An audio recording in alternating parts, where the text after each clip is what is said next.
રાજ્યના તમામ સમાચારો જોઈશું, પરંતુ સૌથી પહેલા વાત કરવી છે વરસાદની, કારણ કે વરસાદ ગુજરાતમાં આવે પહેલા જ રીસાઈ ગયો છે। મેઘરાજા રીસાઈને નવસારી બેઠા છે। અઠવાડિયું થઈ ગયું છે, ત્યાંથી આગળ વધતા જ નથી। આખું ગુજરાત રાહ જોઈ રહ્યું છે, પરંતુ હવે આગાહીઓ થઈ રહી છે। હળવાથી મધ્યમ વરસાદની આગાહી છે, ગાજવીજ સાથે વરસાદ પડવાની આગાહી થઈ રહી છે, પરંતુ આ માત્ર હળવો વરસાદ હશે।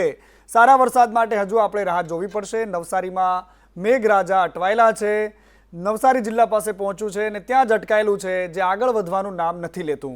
20 જૂનથી ચોમાસું આગળ વધવાની થોડી શક્યતા હતી, પરંતુ તે આગળ ન વધતા હવે લાખો ખેડૂતો અને પશુપાલકોને ચિંતા સતાવી રહી છે। આવનારા 2 દિવસોમાં ચોમાસું આગળ વધે તેવી સંભાવનાઓ છે। બીજી બાજુ ગુજરાતના હવામાન વિભાગે 7 દિવસ છૂટાછવાયા વરસાદની પણ આગાહી કરી છે, પરંતુ વરસાદ હાથ તાળી આપી રહ્યો છે અને ખેડૂતો સહિત પશુપાલકોના ધબકારા વધી રહ્યા છે, કારણ કે હવામાન વિભાગના જણાવ્યા પ્રમાણે દક્ષિણ ગુજરાત સહિત પંચમહાલ, દાહોદ અને વડોદરા, છોટાઉદેપુર, નર્મદા અને ભરૂચ તેમજ ડાંગમાં હળવો વરસાદ થવાની સંભાવનાઓ છે। બીજી બાજુ જૂનાગઢ, અમરેલી, ભાવનગર સહિત ગીર સોમનાથ, દીવ અને કચ્છમાં પણ વરસાદની શક્યતાઓ જોવાઈ રહી છે। આગામી 2 દિવસ માછીમારોને દરિયો ન ખેડવાની સૂચના આપવામાં આવી છે। રાજ્યમાં પવનની ગતિ હાલ 40 થી 45 કિલોમીટર રહેવાની પણ સંભાવના વ્યક્ત કરાઈ છે। पवन के लिए साउथ गुजरात के सारे डिस्ट्रिक्ट कवर है, जहां पर फ्यू प्लेसेस पे लाइट टू मॉडरेट रेन और साथ में थंडरस्टॉर्म की वार्निंग है। और नॉर्थ गुजरात के पंचमहल और दाहोद के लिए आइसोलेटेड प्लेसेस पे लाइट टू मॉडरेट रेन और साथ में थंडरस्टॉर्म की वार्निंग है।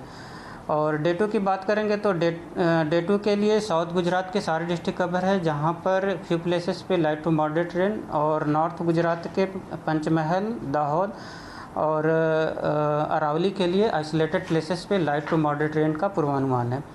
और डे 4 की बात करेंगे तो डे 4 के लिए साउथ गुजरात के सारे डिस्ट्रिक्ट कवर है, जहाँ पे फ्यू प्लेसेस पे लाइट टू मॉडरेट रेन और नॉर्थ गुजरात के साबरकांठा, गांधीनगर, अरावली, आनंद और पंचमहल और दाहोद के लिए आइसोलेटेड प्लेसेस पे लाइट टू मॉडरेट रेन का पूर्वानुमान है।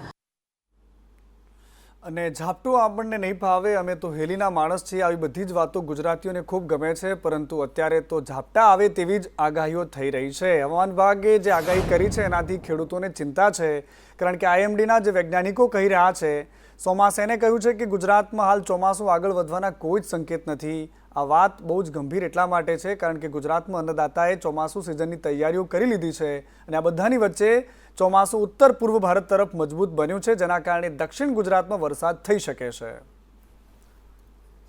इस वक्त हमारे साथ बातचीत करने के लिए भारतीय मौसम विभाग के senior scientist doctor Soma Sen हैं। लेकिन मानसून की अगर बात करें तो हम लोग लगातार जितने दिन से रिपोर्टिंग करने के लिए आ रहे हैं, यहाँ पे देख रहे हैं गुजरात के पास लगभग मानसून अटका हुआ है। 10 से लेकर 19 तारीख हो गई, यानी आज 20 भी हो गई, लेकिन उससे आगे बढ़ नहीं रहा है। इसका रीज़न क्या है? जो मॉनसून एडवांस का स्थिति दिख रहा है आपका, पहले जैसे लोग पूछ रहे थे ईस्ट में क्या प्रॉब्लम है, वेस्ट में नहीं है, उसी तरह से अभी ईस्ट में हम मॉनसून एडवांस करेंगे। वेस्टर्न इंडिया में सिग्नेचर क्लियर मिलेगा कि आपका गुजरात में और एडवांस करके मध्य प्रदेश में भी, वेस्ट मध्य प्रदेश में भी एडवांस करेंगे।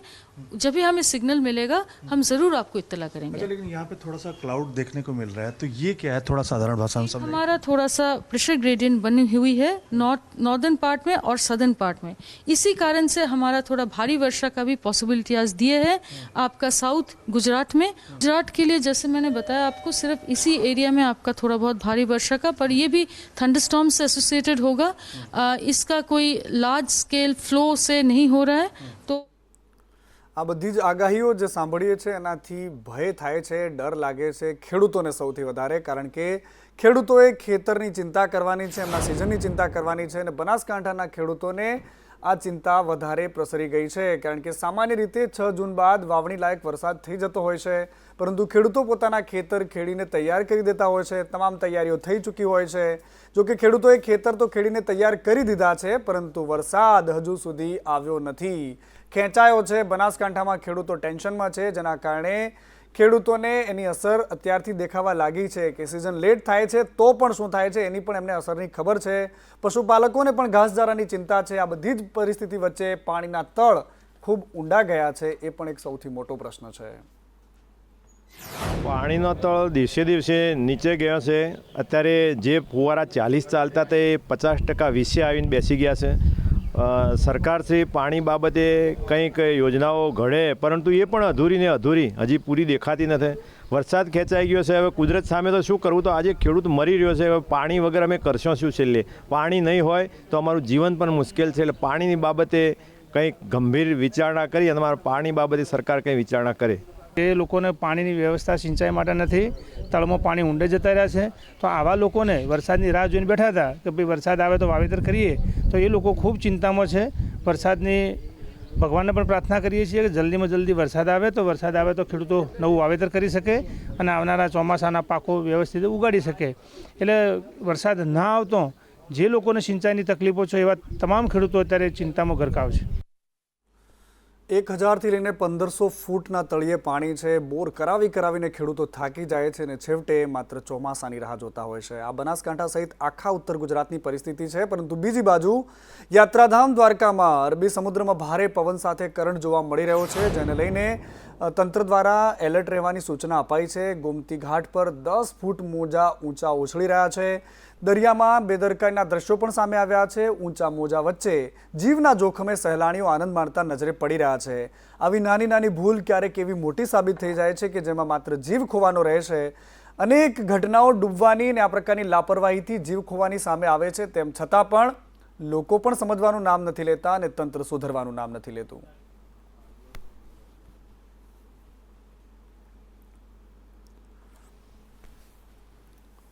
અને હવે વાત લોકસભાની ચૂંટણીની કરવી છે. ચૂંટણી તો પૂરી થઈ ગઈ છે, પરંતુ અત્યાર સુધીમાં એમની ખીજ પૂરી નથી થઈ, એ રીસ પૂરી નથી થઈ, એ બદલો લેવાની ભાવના પૂરી નથી થઈ. અને ગુજરાતમાં નેતાઓ હવે ચૂંટણી પૂરી થયા બાદ પણ આંતરિક રીતે પોતાના જ માણસો પર જેમણે ગદ્દારી કરી છે એમને નિશાને લઈ રહ્યા છે. લોકસભાની ચૂંટણી પૂરી થયા બાદ સત્તાધારી પક્ષના ભાજપમાં હવે હિસાબ કિતાબ શરૂ થઈ ગયો છે. અને સૌરાષ્ટ્રના એક મોટા નેતા છે જે આ મામલે હવે ફરી એકવાર વિવાદમાં આવ્યા છે. જૂનાગઢના સાંસદ જેમનું નામ છે રાજેશ ચુડાસમા, એમણે કહી દીધું છે કે હું તમને 5 વર્ષમાં તમારો હિસાબ કરી નાખીશ. ભાજપ કરે કે ન કરે, પરંતુ હું તમારો હિસાબ કરી દઈશ. મને હિસાબ કરતાં ખૂબ સારી રીતે આવડે છે અને આ ચૂંટણીમાં જે નડ્યા છે એમને હું મૂકવાનો નથી. ભાજપ ભલે હિસાબ કરે કે ન કરે, પણ હું કરી દઈશ. તમને જે કોઈ પણ ખાટા ઓટકાર આવ્યા હોય એ એક પણ ખાટો ઓટકાર આવનારા સમયમાં નહીં આવવો દો. ભગવાન માધવરાયની સાક્ષી એ કહું અને એ પણ કહું છું કે ભારતીય જનતા પાર્ટી હિસાબ કરે કે ના કરે, પણ હું આ 5 વર્ષમાં મને જે નડ્યા છે એમને મૂકવાનો નથી. એ પણ આ જાહેર મંચ પરથી કહું છું.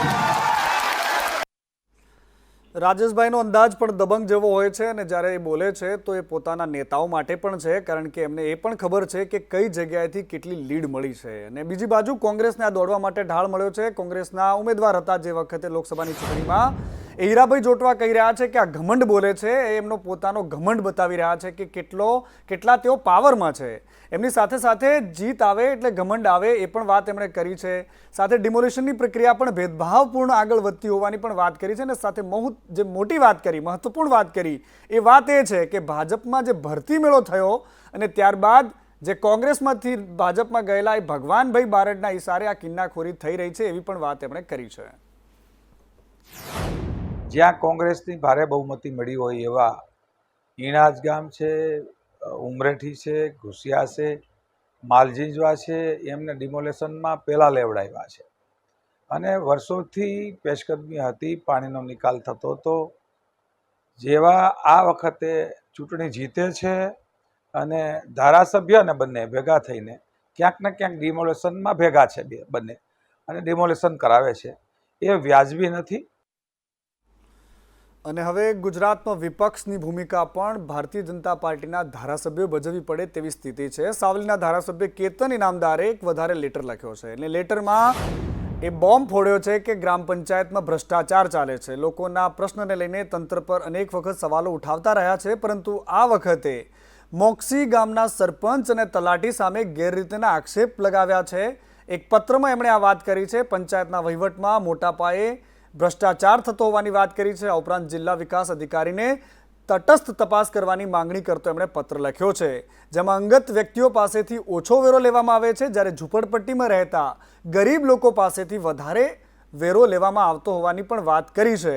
તો પંચાયતના બેંક એકાઉન્ટની વિગતમાં સરપંચ, તલાટી અને મળતીઓના નામના ચેક ઉપાડી લેવાની વાત પણ એમણે કરી છે. આ બહુ જ મોટી વાત એટલા માટે છે કે એક ધારાસભ્ય ગામડામાં ચાલતા સરપંચને આ પ્રકારે ખુલ્લેઆમ કહી રહ્યા છે. એનો મતલબ છે કે નીચેથી લઈને ઉપર સુધી કેવી રીતે આ ખાયકીનો વ્યવહાર ચાલે છે, કેવી રીતે એક ધારાસભ્ય આખા ભ્રષ્ટાચારને ઉજાગર કરવા માટે સામે આવવું પડ્યું છે. છેલ્લા કેટલાય સમયથી જ્યારે જે પંચાયતનો વહીવટ માત્ર વહીવટદાર કરતા હોય ત્યારે આજે હું એવું કહું છું કે ઘણી વિગતો મારી સમક્ષ એવી આવી છે કે ભાઈ એમાં ખોટું એકદમ ખોટું અને માત્ર મેલાફાઇડ ઇન્ટેન્સથી અને નાણાંની ઉચાપત કરવાના હેતુથી જ કાર્ય કરેલા હોય ત્યારે મેં આજે આદરણીય માન્ય અમારા જિલ્લા વિકાસ અધિકારી શ્રી અને તાલુકા વિકાસ અધિકારીને લેખિતમાં આ વિગતો બહાર લાવવા માટે અને આની તટસ્થ તપાસ કરવા માટે મેં મારો પત્ર લખ્યો છે. અને ગુજરાતમાંથી લગભગ 12મા ધારાસભ્ય છે કે જેમણે સરકારની સામે સવાલો ઉઠાવ્યા છે, તંત્રની સામે સવાલો ઉઠાવ્યા છે. અને એવા જ એક ધારાસભ્ય છે મોરબીના ધારાસભ્યનું નામ છે કાંતિભાઈ અમૃતિયા. અને એમણે પાણીના મામલે અધિકારીઓ પર આરોપ લગાવતા કહ્યું કે એમની મનમાની નહીં ચાલે ને એટલા જ માટે કાંતિ અમૃતિયા આજે પોતે નિરીક્ષણ કરવા માટે ગયા. મોરબીમાં પાણીને લઈને છેલ્લા કેટલાય દિવસોથી લોકો પરેશાન છે. પાણી લીકેજ થઈ રહ્યું છે અને સુરેન્દ્રનગરમાં ઢાંકી પમ્પિંગ સ્ટેશનમાં એમએલએ ખુદ નિરીક્ષણ કરવા માટે પહોંચ્યા હતા. સુરેન્દ્રનગર જિલ્લાના અધિકારીઓ પણ હાજર રહ્યા. કાંતિ અમૃતિયાએ માહિતી મેળવીને સૂચનો આપ્યા છે. એમણે સંદેશ ન્યૂઝ સાથે વાતચીત કરી હતી. એમણે એ પણ કહ્યું હતું કે બ્રહ્માણી ડેમ ભરવા માટે સૂચના આપી દીધી છે. વધુમાં વધુ પાણી છોડવા માટે, ગેરકાયદેસર કનેક્શન દૂર કરવા માટે પણ મેં સૂચન કર્યા છે. આજે મળી અને ત્રણેય ધારાસભ્ય આજે 3 કેનાલ આવે એમાં બગાડ ન થાય એના માટેનું અધિકારીને સૂચના આપી છે.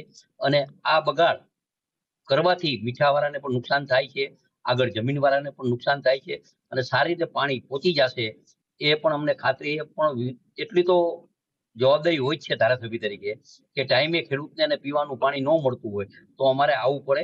એ અમારો ધર્મ છે.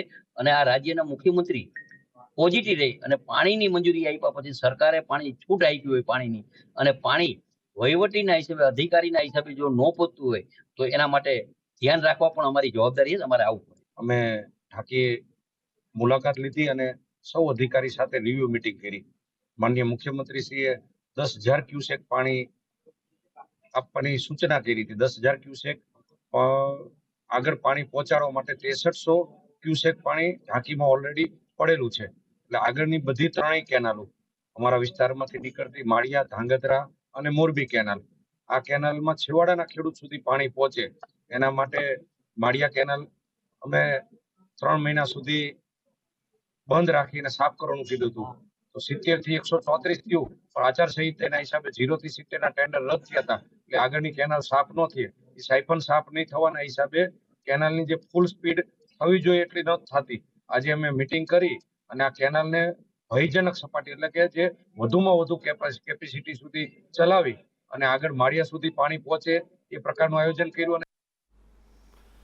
અને પાણીનો આ પ્રશ્ન છે, મોરબીવાસીઓ રાહ જોઈને બેઠા છે કે એમનું નિરાકરણ ક્યારે આવશે. પરંતુ બીજી બાજુ વાત કરવી છે યુસુફ પઠાણની. એ ક્રિકેટર યુસુફ પઠાણ કે જે હવે વિવાદોમાં આવ્યા છે, સાંસદ બન્યા છે ટીએમસીના અને ત્યારબાદ જમીન પર દબાણના મુદ્દે તેઓ વિવાદમાં આવ્યા હતા.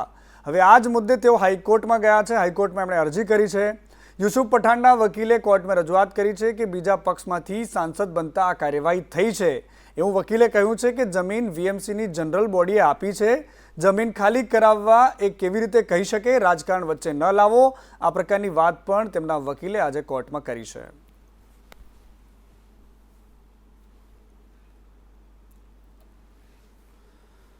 અને જો તમે સત્તામાં હો તો પછી તમારે એમ સમજીને ચાલવાનું કે કાયદો તમારા ખિસ્સામાં છે. અને આવા દ્રશ્યો આપણે વારંવાર ગોંડલથી જોતા આવ્યા છીએ, પરંતુ આ વખતે જૂનાગઢમાં છે એક ગોંડલના મહાશયો કે જેમણે કાયદો પોતાના ખિસ્સામાં રાખ્યો છે.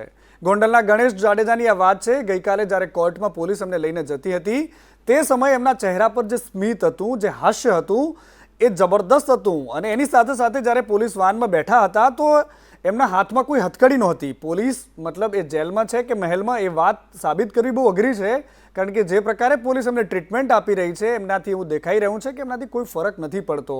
ચહેરા પરનું આ હાસ્ય અને એમની સાથે સાથે જે આરોપીઓ છે એમના મોઢા પરનું સ્મિત કહી રહ્યું છે કે એમને આ વાતથી કોઈ જ ફરક નથી પડતું. આ પોલીસના જાપ્તા સાથે પોલીસના આબરૂની ઉપર ઠઠ્ઠામસ્કરી આ ભારે છે. એમની ખાખીની ઉપર આ શરમજનક ઘટના છે, કારણ કે પોલીસ જે પ્રકારે એમની ટ્રીટમેન્ટ કરે છે એમાં લગભગ વધારે કંઈ કહેવાની જરૂર નથી, પણ આ દ્રશ્યો ઘણું બધું કહી રહ્યા છે. અને સુરતમાં પોલીસે અચાનક સરપ્રાઇઝ ચેકિંગ કર્યું. સ્કૂલ કોલેજની બહાર ફૂડના ધંધાર્થીઓને ત્યાં ચેકિંગ કરવામાં આવ્યું હતું. કોચિંગ ક્લાસની બહાર પણ ચેકિંગ થયું. ફૂડના ધંધાર્થીઓને ત્યાં આ પ્રકારે ફૂડ ડિપાર્ટમેન્ટના જે અધિકારીઓ હતા તેમણે સાથે રાખીને પોલીસે આજે ચેકિંગ કર્યું હતું. અલગ અલગ ઝોનમાં આ પ્રકારે કામગીરી હાથ ધરાઈ હતી. અને અમે લોકો પૂરા સેમ્પલ કલેક્ટ કર્યા, એના અમે ટેસ્ટિંગ કરી જોઈએ અને કોઈ પણ પ્રકારના એવા વસ્તુ અગર અંદર સે મળશે જેથી કોઈ નશાકારક વસ્તુ હોય, કોઈ નાર્કોટિક્સવાળી વસ્તુઓ હોય યા અથવા કોઈ એવા જો એના હેબિચ્યુઅલ બનાવતી હોય તો જૈસે રિપોર્ટ અમારે પાસે આવશે કોર્પોરેશન ફેસલના, એના ઉપર અમે લોકો સખત કાર્યવાહી પણ કરીશ. અને સાથોસાથ આવનાર દિવસોમાં બી સુરત શહેરના જેટલા બી અમારે આ પ્રકારના શાળા કોલેજીસ છે યા બીજા પણ એવા જગ્યાઓ છે જ્યાં અમારા બીજા લોકો જમવા માટે જાય છે અને એના અગર કોઈ એવા વસ્તુ આવશે અમારા પાસે ઇન્ફોર્મેશન બી લોકો આપતા રહે છે કે અમારા દીકરા પેરેન્ટ્સ બોલે છે કે અમારા દીકરા દીકરીઓ અહીંયા આ જગ્યા વધારે જાય છે જમવા માટે, તો એનાથી અમે ડેટા મળતા રહે છે, એ લોકોનો સહકાર મળતા રહે છે. તો સુરત શહેર પોલીસ 100% આવનાર દિવસોમાં બી આપણી આ ડ્રાઈવ ચાલુ રાખશે. આ ડ્રાઈવ માત્ર ભોજનમાં ગુણવત્તા જોવાની નહોતી, એની સાથે સાથે સુરત શહેરમાં નશાનો વેપલો શોધવા માટે પણ હતી. પોલીસ એ શોધતી હતી કે કઈ જગ્યાએ આ પ્રકારના ધંધા ચાલે છે, કોણ ક્યાંથી આ પ્રકારે માલ સપ્લાય કરે છે, નાના નાના લોકો કોણ છે કે જે આ સિસ્ટમમાં જોડાયા છે, આ બધી જ તપાસ થઈ રહી હતી. પરંતુ બીજી બાજુ જે રોજે રોજ દરિયામાંથી ડ્રગ્સ આવે છે ગુજરાતમાં, એ જોવાની જવાબદારી પણ આ જ પોલીસની છે. દરિયો હવે ડ્રગ્સનો દરિયો બની ગયો છે અને હર્ષ સંઘવી આ મામલે નિવેદન આપી રહ્યા છે કે ડ્રગ્સ મુદ્દે અમે અભિયાન ચલાવ્યું છે અને એટલા જ માટે મધ દરિયામાંથી ડ્રગ્સ અમે પકડી રહ્યા છીએ. કે ડ્રગ્સ સામે આપણે એક અભિયાન નહીં પરંતુ લડાઈ લડી રહ્યા છે. આની સંપૂર્ણ માહિતી છેલ્લા 30 દિવસની અંદર આ ઓપરેશનોમાં કેટલા કેસો કરવામાં આવ્યા છે, કેટલું ડ્રગ્સ ઝડપવામાં આવ્યું છે, એની આજે સાંજે હું પોતે પ્રેસ કરીને માહિતી આપવાનો છું. સંપૂર્ણ માહિતી આપ સૌ લોકોને મળશે. તો હર્ષ સંઘવીએ માહિતી આપીને એની સાથે સાથે એમણે એ પણ કહ્યું છે કે હું વધારે ડિટેલમાં તમારા સુધી આ માહિતી પહોંચાડીશ કે કેવી રીતે આ આખું વેપલો ચાલી રહ્યું છે. બીજી બાજુ ખેડામાં આપઘાતના કેસમાં હવે ફરિયાદ નોંધાઈ ગઈ છે. આપઘાતમાં 5 દિવસ બાદ આખરે ફરિયાદ થઈ છે અને પોલીસે સુસાઇડ નોટના આધારે આ તપાસ કરી છે. પોલીસે ફરિયાદ નોંધી છે. કોન્ટ્રાક્ટરની સુસાઇડ નોટમાં અધિકારીઓ પર આક્ષેપ થયા હતા. મહીસાગરની ઘટના છે કપડવંજમાં, જ્યાં સામાજિક આંદોલન પણ થયું હતું. મોટી સંખ્યામાં પાટીદારો ત્યાં પહોંચ્યા હતા. કોન્ટ્રાક્ટર કનુ પટેલે આર્થિક ભીંસમાં આપઘાત કર્યો હોવાની વાત સામે આવી હતી. અધિકારીઓ અને તેના મળતિયાઓ સામે એમણે ફરિયાદ પણ કરી હતી. હવે તપાસ થશે, ત્યારબાદ ખબર પડશે કે આરએનબીના અધિકારી દીપક ગુપ્તા, જીગર કડિયા સામે ફરિયાદ થઈ છે, એમનો કયો રોલ રહ્યો છે અત્યાર સુધીમાં. એમની સાથેનો રામ બિલ્ડર્સના 3 પાર્ટનર પણ છે, તેમની સામે પણ ગુનો નોંધાયો છે. લુણાવાડાના મનહર પટેલ, હિતેશ સુથાર સહિતના લોકો છે, તેમની સામે આ ફરિયાદ થઈ છે.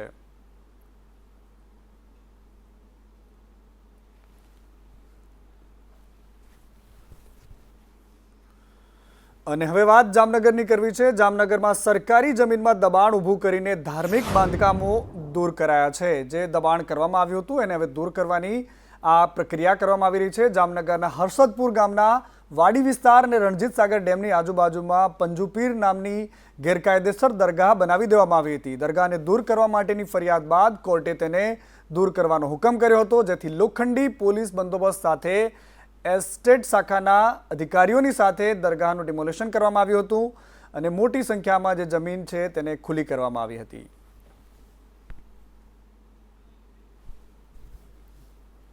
અને વાત હવે આગળ કરવી છે કે બધું જ રામ ભરોસે ચાલે છે. તમારું સ્વાસ્થ્ય હોય કે પછી કુદરતના ભરોસે ખેડૂતોના ખેતીની વાત હોય, પરંતુ આરોગ્ય વિભાગ આખું રામ ભરોસે ચાલે છે, એમાં કોઈ જ બેમત નથી. કારણ કે રાજકોટની સિવિલ હોસ્પિટલમાં જે દ્રશ્યો સામે આવ્યા હતા ગઈકાલે કે ઓપીડીમાંથી એક પંખો માથે પડ્યો અને ત્યારબાદ સંદેશ ન્યૂઝે જ્યાં રિયાલિટી ચેક કર્યું તો ઘણી બધી વસ્તુ સામે આવી.